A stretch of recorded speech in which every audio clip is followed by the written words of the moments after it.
La catequesis infantil de la parroquia de Nuestra Señora de Guadalupe, en su grupo de quinto grado, presenta la lección 22, titulada Libros didácticos del Nuevo Testamento, segunda parte. Actualmente, muchos de nosotros escribimos correos electrónicos o mensajes mediante el celular a otras personas, familiares o amigos. Es un modo muy actual de comunicarnos, como en el tiempo de San Pablo que fueron las cartas. En la lección anterior conocimos parte de las cartas que San Pablo dirigió a algunas comunidades. Los judíos querían confundir a los recién convertidos al cristianismo y Pablo les escribió para animarlos a ser constantes en su lucha y para instruirlos sobre las dudas que iban teniendo.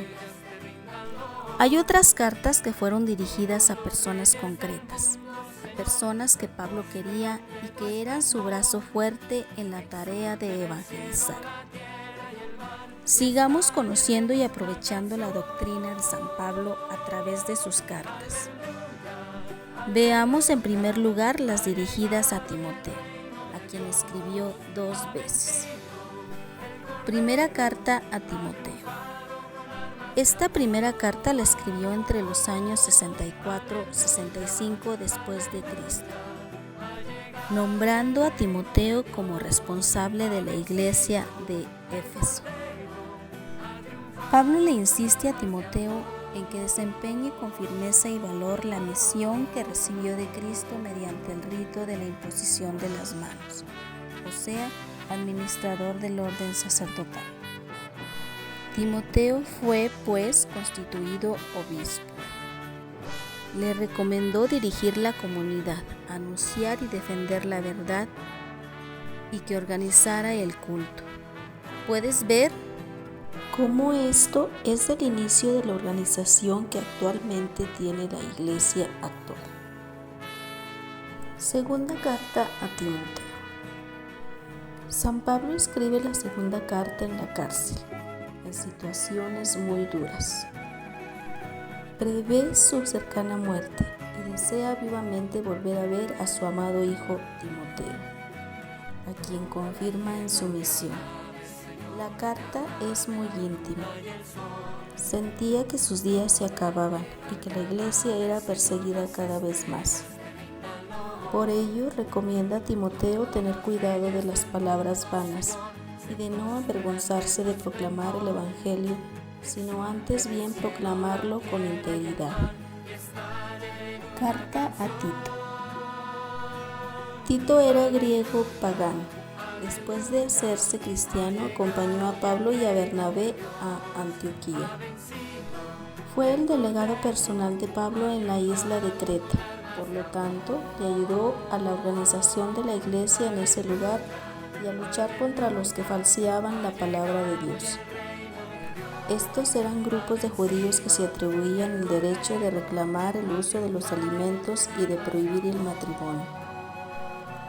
Por esto, el centro de la carta es la recomendación de proclamar la sana doctrina, esto es, la voluntad de Dios de salvar a todos los hombres y a la salvación gratuita traída por Cristo. Además le dice a Tito que debe cerrar la boca de los intrusos y a los cristianos hacerlos poner en práctica esta sana doctrina, tanto él como los presbíteros que vaya construyendo. Carta a Filemón. Filemón parece ser un hombre importante de Colosas. La carta a él dirigida es la más breve de todas, es muy personal. El centro de esta carta es recomendar a Filemón que reciba a Onésimo como hermano suyo. ¿Quién es Onésimo? Un esclavo compañero de Pablo en la cárcel y convertido por él al cristianismo.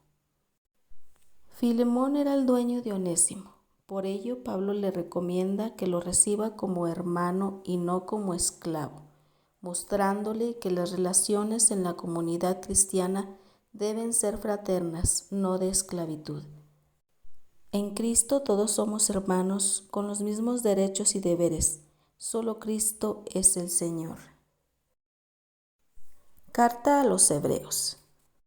Tradicionalmente se ha atribuido a San Pablo la carta a los hebreos. Antes debes saber que decir hebreos era la forma como los judíos llamaban a sus antepasados que habían vivido en el desierto en espera y búsqueda de la tierra prometida.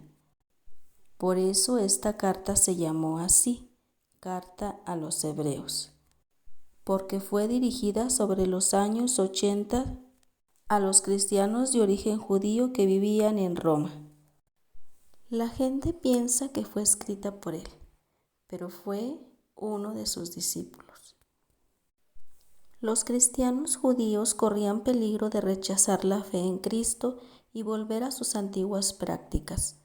Por eso, en la carta se les muestra que los ritos y sacrificios que ellos hacían no aseguraban el perdón de los pecados ni la comunión con Dios.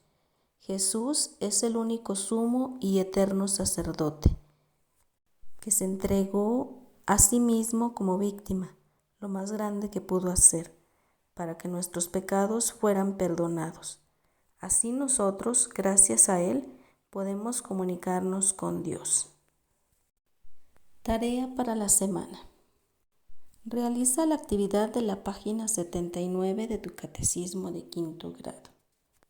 No olvides participar de la misa dominical, ya de manera presencial, y anota en tu libreta de notas la reflexión del Evangelio.